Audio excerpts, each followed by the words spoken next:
The eyes have it. Hi, beautiful writers. Today we're going to discuss eyes and the symbolism of eyes. See your characters with new eyes. If you haven't already, I would love if you would hit subscribe and notify. And if you are already a subscriber, thank you so much. I really appreciate it. I hope you're learning some stuff. You know, the mirror, glimmer, glance, gaze, gawk, glare, ogle, bore, focus, beam, sparkle, peek, peer, look, google, gape, leer. Did I miss any? They all reveal a character's emotions. No wonder the eyes are the window to the soul. But there's more to the eyes than meets the eye. Let's take a quick look at ancient times. Eyes were very powerful symbols back then. I think they still are. You have the right eye of Horus. That's the god of Ra. It's the sign of Wajit. I don't know if I pronounced that right. The sky god who is depicted as a falcon. And that's why the eye has that falconish appearance. It's associated with the sun, protection, royal power, and health. Then you have the left eye of Horus, which represents the moon. Shown together, they represent the entire universe. The third eye, or anja, I don't know if I'm pronouncing that right either, it's right here in the brow chakra. It's associated with spiritual sight, enlightenment, and a heightened state of awareness or consciousness. It's the eye used by clairvoyants, seers, mediums, and psychics. The eye of providence, or all-seeing eye of God, is often depicted enclosed in a triangle, the Trinity. And there's emanating rays signifying God's omnipotence and omnipresence. Let's go look at some Greek myths. Cyclops had one eye, which suggests that he did not have the wisdom or self-awareness that humans do. And you know how that Cyclops loved terrorizing humans. The eye on a peacock indicates man's penchant for being overly concerned with their appearance and the external world. If you recall your Greek history, Hera tossed the giant Argos's 100 eyes onto the bird's feathers. The evil eye describes someone who is looking at you with evil intent. Yeah, that's why it's called evil.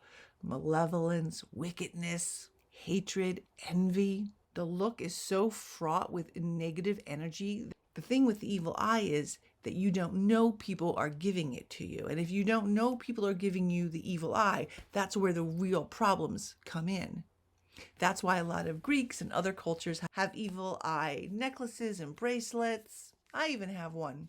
I think I've worn it in a few videos. So when the evil eye is aimed at you, it allows the negative energy into your body.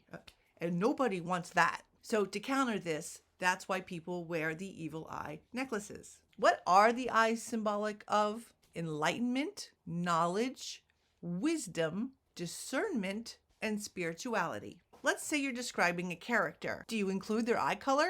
I don't know. That's up to you. But if you are, here are some things to consider about eye color. Brown eyes are opaque and they're seen as less emotional and more ordinary.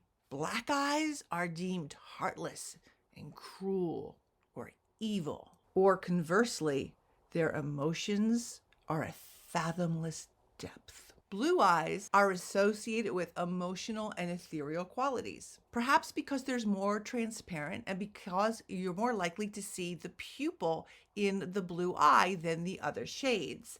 So you can see when the pupil is enlarging or getting smaller. Somehow maybe blue-eyed people are more transparent in their emotions.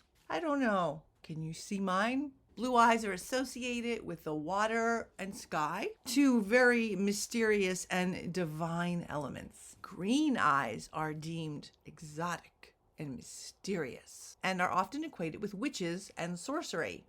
Now, what if your character has one green eye and one brown eye?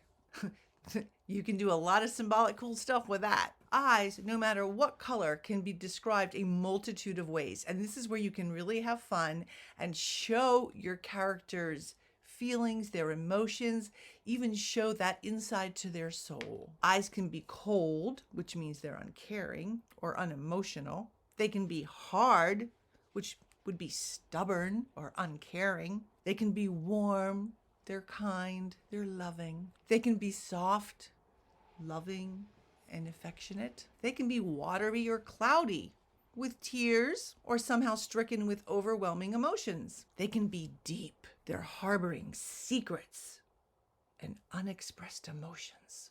They can be sparkling. They're excited. They're anticipatory.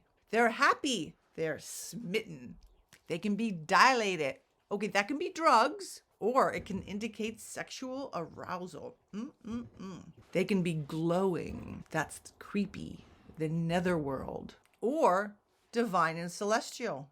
Take your pick. Bright eyes indicate intelligence and curiosity. Sharp eyes are accusatory and wary. Wide eyes, and we see this a lot in books, are wonder and amazement. And blank eyes, they're devoid of emotion. Drug use, a sociopath, or I don't know, maybe a zombie? Blindness is important too. In literature, blindness is equated with wisdom. Weird, right? The prophets, like Tiresias in Greek plays, were blind. They saw with their hearts, with their wisdom, with their soul. They didn't need their eyes. And it's one reason why Oedipus gouges his eyes out. Sorry, I hope that wasn't a spoiler alert. Because he did not see. He did not see the truth. So he gouges out his eyes. I don't recommend doing that. A more current example of blindness is in The Matrix with Neo. In the final scene, he no longer needs to see. His inner sight, his intuition is the only sense that he needs to see the truth. Another really fun movie that focuses on eyes and seeing the truth is the movie Equilibrium. The director, whoever did that, did a fabulous job with the eyes and seeing and zeroing in on, seeing truth. Some things to consider. Is your character temporarily blinded by love or hate or fear or the truth? Are they partially blinded by those things? Is their ability to see being blurred with prejudice, racism, biases? Do your characters squint with fear? Do their eyes widen with surprise? Do they blink too fast? Could be uncertain. Or do they never blink at all? I'd be careful of that. Do their eyelashes flutter? Or do they move sideways? Or do they roll their eyes?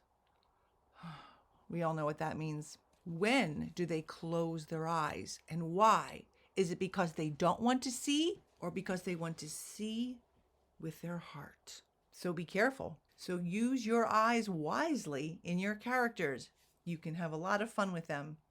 Hope you enjoyed the symbolism of eyes. And remember, writers, to dream, create, and embrace. Bye-bye. Thanks for watching.